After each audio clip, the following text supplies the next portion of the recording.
Hello students, मैं आपकी हिंदी की टीचर आदर्श शिक्षा निकेतन हाई स्कूल से। आज हम आपकी हिंदी ग्रामर में वर्ण व्यवस्था का पार्ट 2 पढ़ेंगे बच्चों। ठीक है, पार्ट 1 हमने लास्ट क्लास में पढ़ लिया था। उसमें हमने आपके 11 क्वेश्चंस कंप्लीट किए थे। ठीक है ना। लास्ट क्वेश्चन हमने पढ़ा था व्यंजन गुच्छ के बारे में। हम क्वेश्चन नंबर 12 से स्टार्ट करते हैं। प्रयत्न किसे कहते हैं, इसके भेद बताओ। तो वर्णों के उच्चारण में होने वाले यत्न प्रयत्न कहलाते हैं।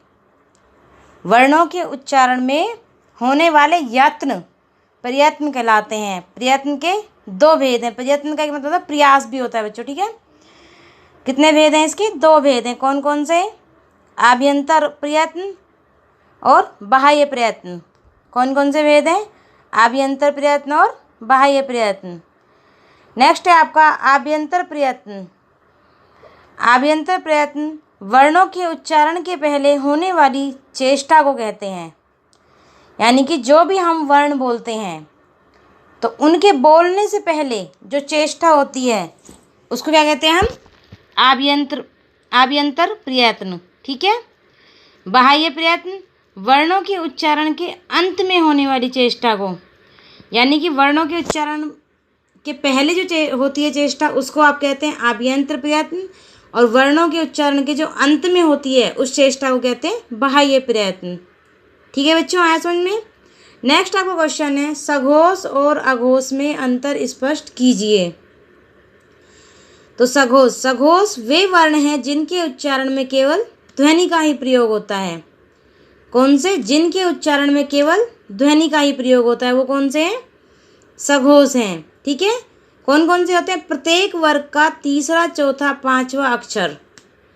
प्रत्येक वर्ग का यानी कि कै वर्ग का, चे वर्ग का, टे वर्ग का, ते वर्ग का और पे वर्ग का तीसरा, चौथा और पांचवा।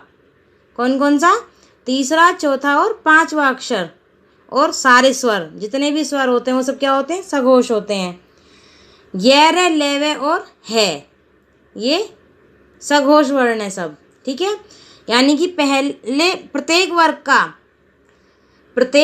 का तीसरा, चौथा और पांचवा अक्षर, सारे स्वर, ये, रे, ले, वे और है, ये क्या है? सघोष वर्ण है। ठीक है। नेक्स्ट आपका आता है अघोष। वे वर्ण जिनके बोलने में केवल सांस का उपयोग होता है। किसका उपयोग होता है? सांस का। सघोष को बोलने में किसका उपयोग होता था? ध्वनि का।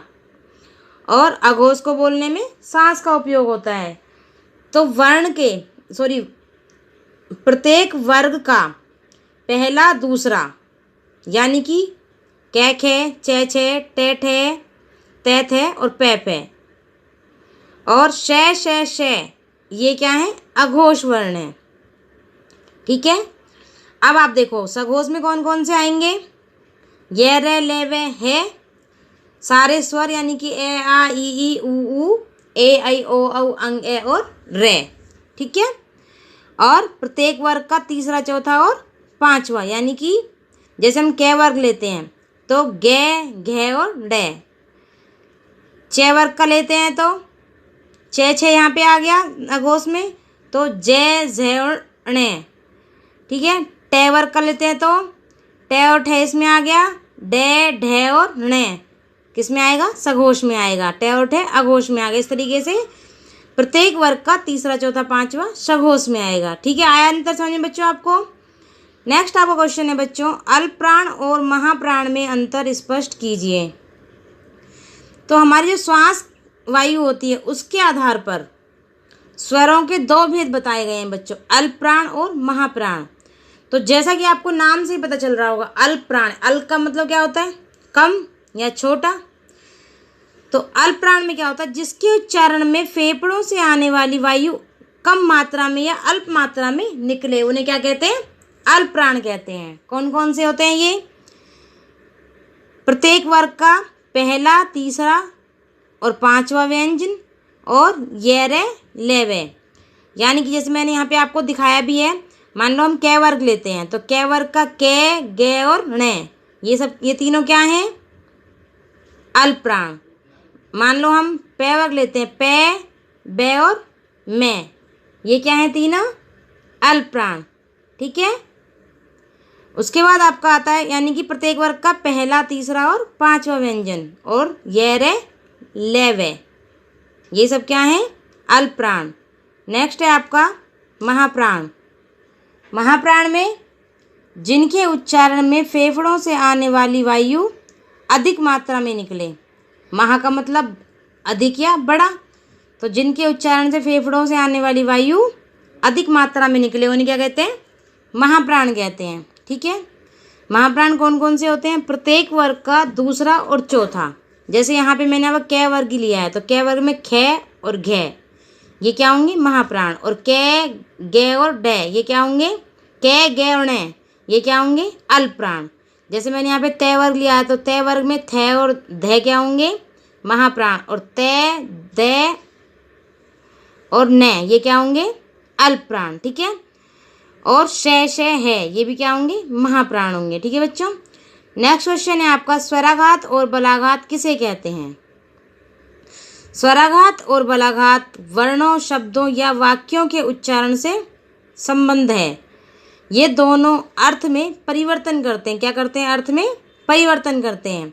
जैसे देखो यहाँ पे बताया स्वराघात में, स्वराघात में संयुक्त अक्षर से पहला अक्षर जोर देकर बोला जाता है। यह प्रयोग शब्द के अर्थ को स्पष्ट करने के लिए किया जाता है। जैसे भक्ति, भक्ति में ए और इंद्र में ई में स्वराघात है, यानी कि इंद्र में जो ई है उस पर हम जोर दे रही हैं और भक्ति में किस पे दे रहे हैं? ए पे। तो क्या होता है कि संयुक्त अक्षर से पहला अक्षर क्या किया जाता है? जोर देकर बोला जाता है। ठीक है। नेक्स्ट आपका बलाघात। जिस शब्द में बल दिया जाए वह शब्द विशेषणों शब्दों की तरह अन्य का निवारण करता है। जैसे एग्जाम्पल समझते हैं। जैसे यहाँ पे एग्जाम्पल लिखा है, मीना किताब पढ़ती है। मीना किताब पढ़ती है। तो इस वाक्य में जो है, जब बच्चों जब हम मीना शब्द पर बल देते हैं तो अर्थ हो जाता है कि जो किताब है वो सिर्फ मीना ही पढ़ती है, कोई और नहीं पढ़ता, मीना ही पढ़ती है।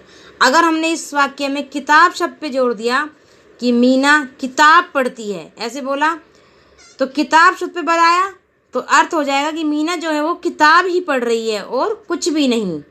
ठीक है। हमने इस वाक्य में मान लीजिए पढ़ने पर जोड़ दिया। हमने कहा मीना किताब पढ़ती है, तो पढ़ती पे जब जोड़ दिया बच्चों, तो इसमें हो जाएगा मीना जो है वो किताब पढ़ रही है, कुछ और नहीं कर रही है, इधर उधर किताब में देख नहीं रही है, क्या कर रही है? किताब पढ़ रही है। तो ये क्या हुआ? बलाघात। ठीक है। अब नेक्स्ट हम देखते हैं उच्चारण स्थान तालिका, कि कौन सा वर्ण कौन से उच्चारण स्थान से बोला जाता है और उसे क्या नाम दिया जाता है। ए, आ और कै वर्ग और है और विसर्ग, ये क्या है? कंठ से बोले जाते हैं। किससे बोले जाते हैं? ये ए, आ और कै वर्ग, है और विसर्ग, किससे बोले जाते हैं? कंठ से। और इन्हें क्या नाम दिया गया? कंठ है। ई और च वर्ग और ये और शे, कौन सा वाला शे? शे शलगम वाला शे। ठीक है। ये किससे बोले जाते हैं बच्चों? तालु से। और इसे क्या नाम दिया गया? तालव्य। री और टे वर्ग और रे और शे, कौन से वाला शे है यहाँ पे? शे षटकोण वाला, ये किससे बोले जाते हैं? मूर्धा से। तो इसे क्या नाम दिया गया? मूर्धन्य।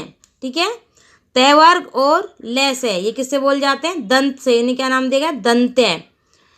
ऊ ये और पै वर्ग, ये किससे बोले जाते हैं? ओष्ठ से। इन्हें क्या नाम दिया गया? ओष्ठ है। डे, ये जितने भी आपके पांचों वर्ण, यानी कि प्रत्येक वर्ग का पांचवा वर्ण, जो हम कै में बोलते हैं कि कै वाली इंगा खाली, चे वाली इंगा खाली और टे वाली और ने और मैं, यानी कि णे, अणे, अणे और ने और मैं और अनुस्वार, ये किससे बोल जाते हैं? नासिका से। तो इन्हें क्या नाम दिया गया? नासिक्य। इनका जो उच्चारण स्थान है वो क्या है? नासिका। तो इन्हें क्या बोलते हैं? नासिक्य। अनुस्वार आपको पता है, ए, आई, ये किससे बोल जाते हैं? कंठ और तालु दोनों से बोल जाते हैं। इन्हें क्या नाम दिया गया? कंठ तालव्य। ठीक है। ओ, औ, ये किससे बोल जाते हैं? कंठ ओष्ठ से। तो इन्हें क्या नाम दिया गया बच्चों? कंठोष्ठ। कंठोष्ठ है। क्या नाम दिया गया? कंठोष्ठ है। फिर बच गया लास्ट में आपका वे किससे बोला जाता है? दंत और ओष्ठ से। तो इसे क्या नाम दिया गया? दंतोष्ठ है। क्या नाम दिया गया? दंतोष्ठ है। ठीक है। अब आपको अनुस्वार पता है क्या होता है? मैंने आपको बताया था अनुस्वार क्या होता है, ठीक है। अब नेक्स्ट आपका है बच्चों वर्ण विच्छेद। तो वर्ण विच्छेद में हम देखते हैं, सबसे पहले वर्ण विच्छेद कैसे करते हैं। देखो जैसे यहाँ पे मैंने विज्ञान का वर्ण विच्छेद किया है, तो आप देखो वे में क्या है, छोटी, तो वे प्लस में छोटी। हमारा जो गे ज्ञानी होता है बच्चों, ये बनता है जय प्लस ण। कौन सा वाला ण? चे चम्मच वाला ण जो होता है उससे। तो जय प्लस ण प्लस में आ, क्या बन गया? ज्ञा। न प्लस में ए, क्या बन गया? न। ये आप सभी को पता है बच्चों कि ए जो होता है उसकी कोई भी मात्रा नहीं होती, ये आप सब जानते हैं। ए स्वर जो है उसकी कोई मात्रा नहीं होती। अगर किसी व्यंजन में कोई भी मात्रा नहीं लगी है और उसमें हलंत भी नहीं लगा है, तो इसका मतलब उसमें क्या छुपा हुआ है? ए स्वर छुपा हुआ है, ये आप सब जानते हैं। अगर उसमें हलंत लगा है बच्चों, तो मतलब वो वर्ण, वो जो व्यंजन है वो वाला, वो क्या है? आधा है। तो आधे व्यंजन के साथ स्वर नहीं होता।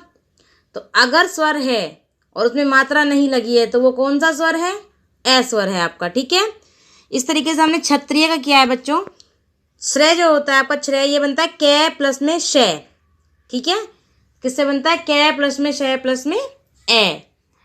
और त्रय बनता है तय प्लस में रे, और इसमें छोटी की मात्रा है तो छोटी। और यह किससे बना? यह प्लस में ए। इस तरीके से मैंने आपको सारे बना के बताए हैं। जैसे आगे देखते हैं हम, प्रसिद्ध देखते हैं।